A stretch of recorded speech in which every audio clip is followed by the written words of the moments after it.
যেতিয়াই পঢ়িবলৈ বহো হয়তো টোপনি ধৰে নাইবা মোবাইল টিপোৱা আৰম্ভ কৰি দিওঁ।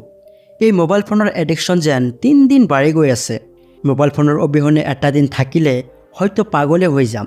যদি আপোনাৰ সমস্যাটো কিছু পৰিমাণে এনেকুৱা হয় তেনেহ'লে অতি দুখেৰে আপোনাক জনাবলগীয়া হৈছে যে আপুনি মনোপজ্ঞা নামৰ মানসিক ৰোগত ভুগিছে, যিটোৰ অৰ্থ হ'ল নিজৰ মোবাইল ফোনৰ পৰা দূৰত থকাৰ ভয়। যিকোনো বস্তু তেতিয়াই এডিকশ্যন বা নিচা হিচাপে গণ্য কৰা হয় যেতিয়া সেইটো আপোনাৰ জীৱন যাপনক কণ্ট্ৰল কৰা আৰম্ভ কৰে, অৰ্থাৎ আপোনাৰ দৈনন্দিন কাম আনকি সম্পৰ্কবিলাকৰ মাজতো এটা নিগেটিভ প্ৰভাৱ বিস্তাৰ কৰা আৰম্ভ কৰে। এটা গৱেষণাত জনা গৈছে যে এই মোবাইল ফোনৰ নিচা থকা এজন ব্যক্তিয়ে দিনত প্ৰায় 115 বাৰ তেওঁৰ মোবাইল ফোনটো চেক কৰে, অৰ্থাৎ প্ৰতি ঘণ্টাত প্ৰায় 5 বাৰ। যদি আপোনাৰ ক্ষেত্ৰত এই ইকুৱেশ্যনটো মিলি যায় তেন্তে ৰিচাৰ্চৰ অনুযায়ী আপুনিও এই একে কেটাগৰীতে পৰে।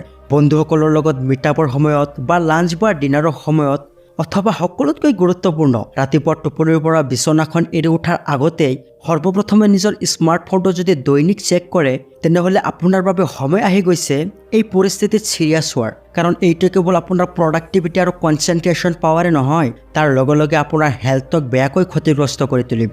আজি এই সমস্যাৰে কিছুমান প্ৰেক্টিকেল অথবা ইজি টু ইমপ্লিমেণ্ট সমাধান এই ভিডিঅ'ত আলোচনা কৰিম। গতিকে আহক আৰম্ভ কৰোঁ। প্ৰথমত চাই লওঁ কি কাৰণত আমি মোবাইল ফোনৰ প্ৰতি ইমান আসক্ত হৈ পৰোঁ। তাৰপিছত আমি এটা এটাকৈ সেইবিলাক practical plus easy to implement কিছুমান সমাধান বিচাৰি উলিয়াম। Reason number 1, easy entertainment.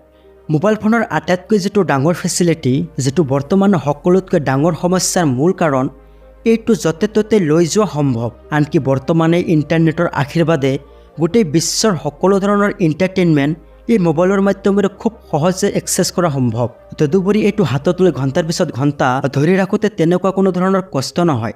গতিকে ইমান কম খৰচত, ইমান কম কষ্টত, ইমান বেছি সুবিধা পালে আসক্ত হোৱাটোৱে স্বাভাৱিক। তাৰপিছতো এণ্টাৰটেইনমেণ্ট কাৰণো ভাল নালাগে, কিন্তু সকলো বস্তু এটা লিমিটলৈকে আমাৰ উপকাৰ কৰে। যেতিয়া সেই লিমিটটো পাৰ কৰি যায় সেইটো উপকাৰৰ দিশ সলনি কৰি আমাৰ অপকাৰ কৰা আৰম্ভ কৰে। পঢ়োতে চাই ল'লোঁ হোৱাটছএপত কোনোবাই নতুন ষ্টেটাছ লগালে নেকি, বা খাওঁতে চাই ল'লোঁ ফেচবুকত কোনোবাই ফ্ৰেণ্ড ৰিকুৱেষ্ট পঠালে নেকি ইত্যাদি। যিহেতু ইয়াৰ মাধ্যমত অতি কম কষ্টত অলপ বেছি ৰিৱাৰ্ড পোৱা যায়, সেইবাবে ইয়াৰ প্ৰতি আমি অলপ সহজে আসক্ত হৈ পৰোঁ। সেয়ে এই ইজি এণ্টাৰটেইনমেণ্টৰ এডিকশ্যনৰ পৰা বাচি থাকিবলৈ হ'লে আমাক এটা লিমিট মেইনটেইন কৰিব লাগিব। Reason number 2, fake urgency. ৰাতিপুৱা টোপনিৰ পৰা উঠিয়ে নিজকে এটা মিছা অজুহাত দি মোবাইল ফোনটো চেক কৰা আৰম্ভ কৰোঁ। চাওঁ এবাৰ মোবাইলটো ইম্পৰ্টেণ্ট কিবা মিছ কৰিলোঁ নেকি। তাৰপিছত ইম্পৰ্টেণ্ট কিবা নাথাকিলেও আনইম্পৰ্টেণ্ট বস্তুলৈ আমি যুঁজিবলৈ আৰম্ভ কৰোঁ। অৰ্থাৎ টোপনিৰ পৰা উঠিয়ে মস্তিষ্ক সিফালে কাম কৰা আৰম্ভ কৰি দিয়ে, যিটোৱে আমাৰ প্ৰডাক্টিভিটিৰ ওপৰত অধিক বেয়াকৈ প্ৰভাৱ পেলায়। ছ'চিয়েল মিডিয়া যেনেকুৱা ফেচবুক, হোৱাটছএপ, টুইটাৰ এইবিলাক আমাৰ মাজত এটা ফেক আৰ্জেঞ্চি ক্ৰিয়েট কৰে। মনত হয় যে কিবা এটা মিছ হৈ গ'লে যেন ডাঙৰ কিবা এটা লছ হৈ যাব, যিটো আচলতে totally fake emotions. Reason number 3, no' passion. অলপ লক্ষ্য কৰিলে দেখা পাব যেতিয়া আমি অলপ আমনি অনুভৱ কৰোঁ তেতিয়া আমি বাৰে মোবাইল ফোনটো চেক কৰি থাকোঁ। চাওঁ যদি কিবা মজাৰ বস্তু পোৱা যায়। এইটো হিউমেনৰ এটা বেছিক নেচাৰ। যেতিয়া আমি এনেকুৱা এটা কাম কৰোঁ যিটো কৰোঁতে সঁচাই বৰ ভাল লাগে, অৰ্থাৎ যিটো কৰাৰ ডাঙৰ এটা কাৰণ থাকে, তেতিয়া মোবাইল ফোনৰ কথা যেন সেইখিনি সময়লৈকে প্ৰায় আমি পাহৰিয়ে যাওঁ। কিন্তু ইয়াত সমস্যাটো হ'ল এনেকুৱা কাম কৰাৰ সময়তো যদি মোবাইল ফোনটো আপোনাৰ হাতৰ ওচৰতে থাকে তেন্তে বাৰে মোবাইল ফোনৰ পিনে চকু পৰিলে সেইটো টিপাবলৈ মন যাবও পাৰে। যিকোনো অভ্যাসৰ 3টা অংশ থাকে: ট্ৰিগাৰ, ৰুটিন, এৱাৰ্ড।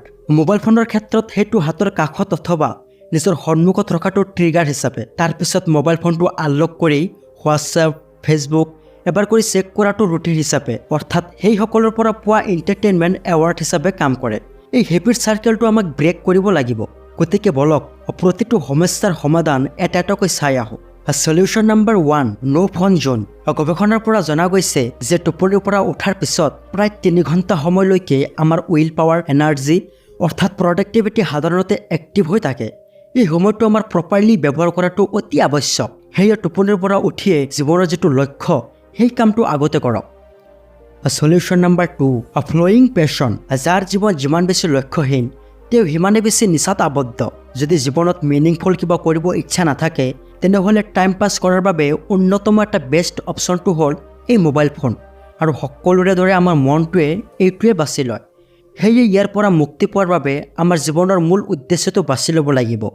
এতিয়া আপোনাৰ জীৱনৰ মূল উদ্দেশ্যটো কি সেইটো আপুনি নিজেই জানে। গতিকে সেইটোৰ বাবে কাম কৰক, জীৱনত আগবাঢ়ি যাওক। ধন্যবাদ।